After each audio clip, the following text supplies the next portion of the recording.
여러분, 혹시 여러분의 편안함이 누군가의 희생 위에 세워진 건 아닐까요? 오늘은 낡은 옷의 시어머니를 무시하던 며느리가 그 옷 속에 숨겨진 20년의 진실을 마주한 이야기입니다. 끝까지 보시면 그 낡은 계약서가 왜 인생의 가장 큰 반전이 되는지 알게 되실 겁니다. 저는 미나라고 합니다. 40대 중반 대기업에 다니는 남편과 조그만 개인 사업체를 운영하면서 강남 아파트에서 사는 며느리입니다.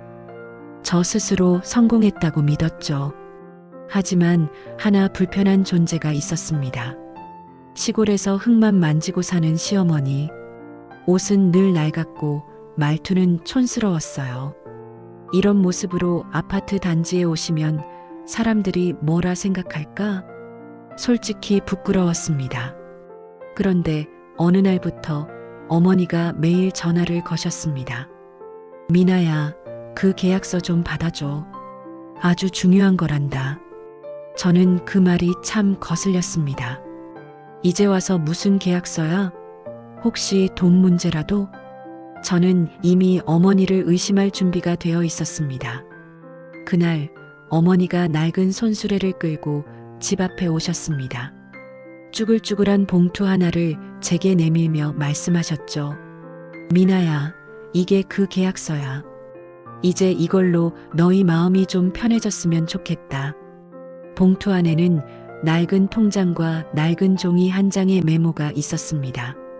20년 차용금 상환 완료 증명서였습니다. 그리고 메모를 읽는 순간 제 얼굴이 창백해졌습니다. 메모에는 미나야, 이제 아버지 빚은 다 갚았단다. 너는 이제 자유로워. 그것을 읽는 순간 제 얼굴이 달아올랐습니다.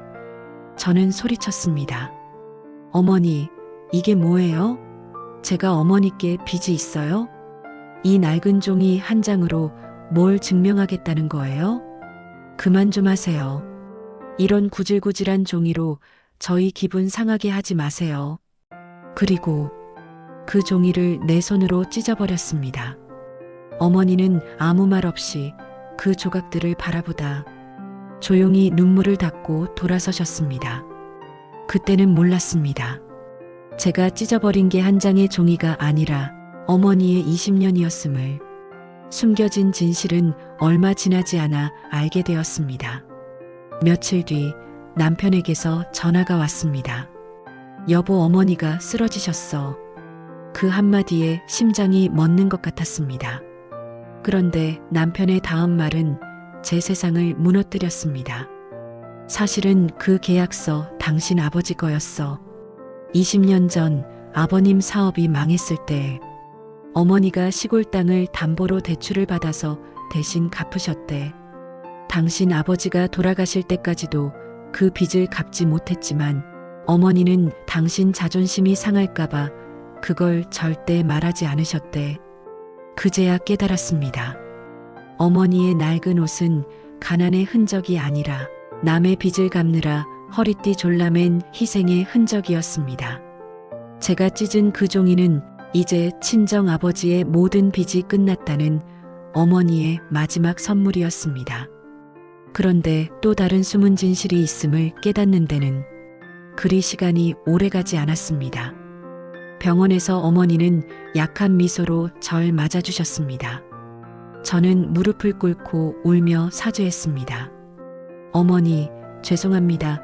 제가 너무 어머님께 못할 짓을 했는 것 같아요. 옆에 있던 변호사님이 봉투 하나를 내밀었습니다.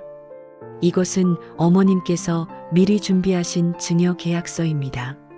시골 땅과 시골집을 제 명의로 넘긴다는 것이었습니다. 그런데 그보다 더 놀라운 말이 뒤따랐습니다. 여기 있는 서류들을 보세요. 어머님이 20년간 보관하신 기록들입니다. 당신 아버지의 빚을 갚기 위해 어머님이 은행에서 받으신 대출금, 그 대출금을 상환하시기 위해 어머님이 얼마나 많은 것을 포기하셨는지 알 수 있습니다. 변호사님이 오래된 통장 사본들을 펼쳤습니다. 보잘것없는 금액으로 꾸준히 갚아 나가시는 기록. 오직 농사와 손일로만 버티셨던 20년. 그런데 가장 중요한 건 이 부분입니다.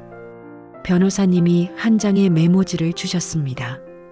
어머니의 필체로 적힌 글씨였습니다. 며느리의 사업 자금을 좀 도와주기로 했다. 며느리 친정 아버지 빚도 갚아야 하고 우리 며느리도 도와야 하고 이게 며느리에게 할 수 있는 최선인 것 같다. 며느리는 절대 모르면 좋겠다. 부담스러워 할까봐. 그 순간 저는 숨을 쉴 수 없었습니다. 20년 전 저는 작은 사업을 시작했습니다. 가족들이 반대했습니다. 새로 시집온 며느리가 무슨 사업을 한다고. 하지만 시어머니만 달랐습니다. 저를 응원해 주셨고 여유가 생기면 도와줄게라는 말씀을 여러 번 하셨습니다. 저는 그 말씀을 정말 고마워했습니다. 저는 그 도움이 구체적으로 얼마나 컸는지 몰랐습니다. 왜냐하면 시어머니는 절대 그것을 드러내지 않으셨거든요. 변호사님이 계속 말했습니다. 어머님은 20년을 이렇게 버티셨습니다. 당신 아버지의 빚도 갚으시면서 동시에 며느님의 사업도 응원하셨습니다. 세 가지 다 할 수는 없으셔서 자신의 삶을 포기하셨습니다. 오직 가족만 지켜내셨습니다. 그때 어머니가 약한 손으로 제 손을 잡으셨습니다. 나는 후회 안 한다. 너도 잘 되고 너희 남편도 잘 되었으니까. 그게 어머니의 행복이야. 그것 하나만 기억해줘. 그 낡은 계약서 한 장에는 어머니의 사랑과 희생과 믿음이 모두 담겨 있었습니다. 그건 돈이 아니라 사랑의 계약서였습니다.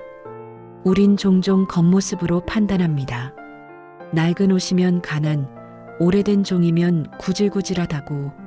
하지만 그 속에는 누군가의 눈물과 사랑이 숨어 있습니다. 어머니의 낡은 옷은 자신을 버리고 가족을 지켜낸 갑옷이었습니다. 그 쭈글쭈글한 계약서는 사랑을 증명하는 마지막 서류였습니다. 저는 이제 압니다.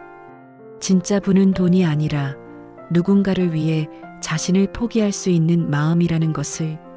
여러분, 혹시 여러분 곁에도 겉모습 때문에 오해받고 있는 사랑은 없습니까? 오늘 그 사람에게 고맙다고 한마디 전해보세요. 그 한마디가 누군가의 세상을 구할지도 모릅니다. 사연에 공감하신다면 구독과 좋아요 부탁드려요.